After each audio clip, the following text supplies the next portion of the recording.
कहानी की शुरुआत बूढ़ी काकी टाइटल है जो प्रेमचंद के द्वारा लिखी गई है, जिसमें लिखा गया है। कहानी की शुरुआत ऐसे होती है कि बुढ़ापा अक्सर बचपन का दौर शानी हुआ करता है।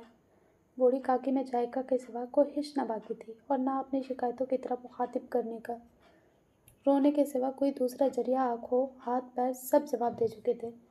ज़मीन पर पड़ी रहती और जब घर वाले कोई बात उनकी मर्ज़ी के खिलाफ करते, खाने का वक्त टल जाता या मिक़दार काफ़ी ना होती तो बाज़ार से कोई चीज़ आती और उन्हें ना मिलती तो रोने लगती थी। और उनका रोना महज बेसुरोना ना था, वह आवाज़ बुलंद रोती थी। उनके शौहर को मरे हुए एक ज़माना गुजर गया, 7 बेटे जवान होकर दाग दे गए और अब एक भतीजे के सिवा दुनिया में कोई ना था। उस भतीजे के नाम उन्होंने अपनी सारी जायदाद लिख दी। उन हजरात ने लिखाते वक्त तो खूब लंबे चौड़े वादे किए, लेकिन वो वादे सिर्फ कलवी डिपो के दलालों के सब से भाग थे। अगर चले उस जायदाद की सालाना आमदनी 150-200 रुपये से कम न थी, लेकिन बूढ़ी काकी को अब पेट भर रूखा दाना भी मुश्किल से मिलता था। बुद्धराम तबीयत के नेक आदमी थे, लेकिन उसी वक्त तक कि उसकी जेब पर कोई आँच न आए। रूपा तबीयत की तेज थी, लेकिन ईश्वर से डरती थी, इसलिए बूढ़ी काकी पर उसकी तेजी न खुलती थी जितनी बुद्धराम की नेकी। बुद्धराम को कभी कभी अपनी बेइंसाफी का एहसास होता तो वो सोचते कि इस जायदाद के बदौलत इस वक्त भला आदमी बना बैठा हूँ और अगर जवान तशकीन या तफस्सी से सूरत हाल में कुछ इस्लाह हो सकती है तो मुत्तकल दरेग ना होता। लेकिन मज़ीद खर्च का खौफ उनकी नेकी को दबाए रखता था। उसके बरअक्स अगर दरवाजे पर कोई भला मानस बैठा होता और बूढ़ी काकी अपना नगमा वे हंगाम शुरू कर देती तो वो आग हो जाते थे और घर में आकर उन्हें जोर से डांटते थे। लड़के जिन्हें बुढ़ों से एक वुक्स अल्लाह होता है, वालदेन का ये रंग देखकर बूढ़ी काकी को और भी दिक करते।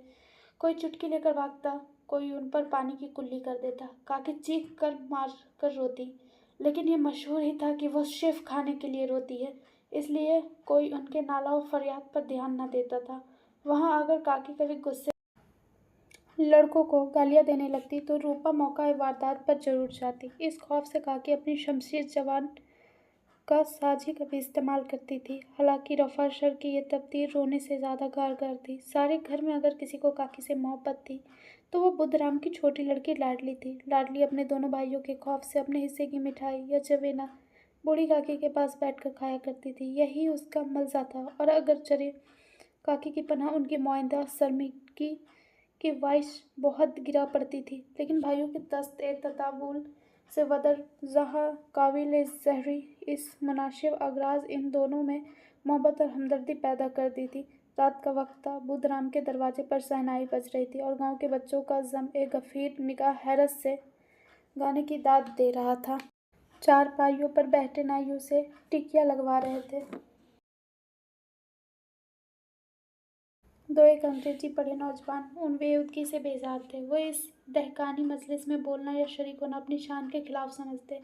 आज बुद्धराम के बड़े लड़के सुखराम का तिलक आया है, ये उसी का जश्न है। घर में मस्तूर रात गा रही थी और रूपा मेहमानों की दावत का सामान करने में मशरूफ थी। भट्टियों को कड़ाह चढ़े हुए थे। एक में पूड़ियाँ कचौड़ियाँ निकल रही थी, दूसरे में समोसे पीड़ा केन बनती थी। एक बड़े हंडे में मसालेदार तरकारी पक रही थी। घी और मसाले की इस तरह अंग्रेज खुशबू चारों तरफ फैली हुई थी। बूढ़ी काकी अपनी अंधेरी कोठरी में ख्याल गम की तरह बैठी हुई थी।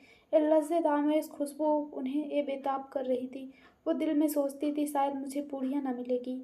इतनी देर हो गई, कोई खाना लेकर नहीं आया। मालूम होता है कि लोग सब खा गए हैं, मेरे लिए कुछ ना बचा।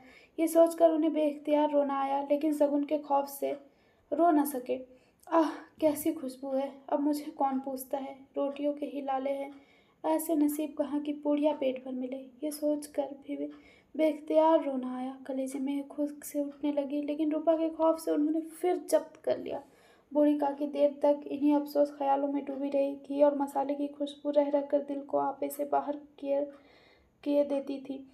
मुंह में पानी भर आता था। पूड़ियों का जायका याद करने में गुदगुदी होने लगती थी। और किसे पुकारूं, आज लाडली भी नहीं आई। दोनों लौंडे रोज दिख किया करते थे, आज उनका भी कहीं पता नहीं। कुछ मालूम होता है कि क्या बन रहा है। बूढ़ी काकी के चश्मे ख्याल में पूड़ियों की तस्वीर नाचने लगी, खूब लाल लाल फूली फूली नर्म नर्म होगी। एक पूरी मिलती तो ज़रा हाथ में लेकर देखती, क्यों न चलकर कढ़ा के सामने ही बैठूं। पूड़ियाँ छन छन के कढ़ा में तैरती होगी, कढ़ा से गर्म गर्म निकल कर कठौते में जाती होगी। फूल हम पर फूल हम घर पे भी सूंघ सकते हैं, लेकिन शहर बाग का कुछ और ही लुफ्त है। ये रहा पार्ट 1। इसका पार्ट 2 भी आएगा। आगे की कहानी के लिए बुढ़िया के साथ क्या हुआ, इसके लिए लाइक शेयर एंड सब्सक्राइब जरूर करें। बूढ़ी काकी के बारे में